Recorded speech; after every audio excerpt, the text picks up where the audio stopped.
আমাদের ফ্যাক্টরিতে মেজারমেন্টের পর যেভাবে চেক হয় বা আয়রনের পর যেভাবে মেজারমেন্ট করা হয়, দেখেন অনেক সুন্দর একটা প্র্যাকটিস। আমরা এইভাবে যদি আয়রনের পর মেজারমেন্ট ইনিশিয়াল করি, কি পয়েন্ট ধরে মেজারমেন্ট করি, আমার মনে হয় ইনিশিয়াল ডিএইচইউ মেজারমেন্ট রিপোর্ট সমস্যা হবে না। এবং যদি মেজারমেন্ট ইনিশিয়াল সমস্যা ডিএইচইউ হয় তাহলে রিপোর্ট প্রথম ফার্স্ট থেকে আয়রনের পরেই ধরা পড়বে।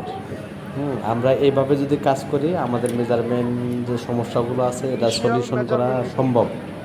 এইভাবে যদি আমরা করি, মেজারমেন্ট করি, কি পয়েন্ট মেজারমেন্ট ধরে ধরে রিপোর্ট ধরে যদি মেজারমেন্ট করি। কি পয়েন্ট মেজারমেন্ট মেজারমেন্ট রিপোর্টটা দেখি তো তোমার মেজারমেন্ট রিপোর্টটা যে কোনো একটা রিপোর্ট আনো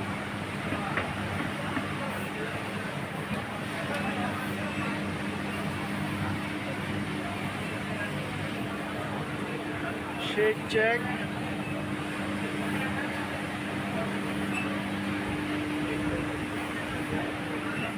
শেক চেকের পরে hangtag area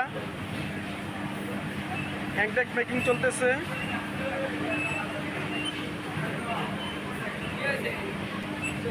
size segregation folding area folding চলতেছে ফোল্ডিং অ্যাপ্রুভাল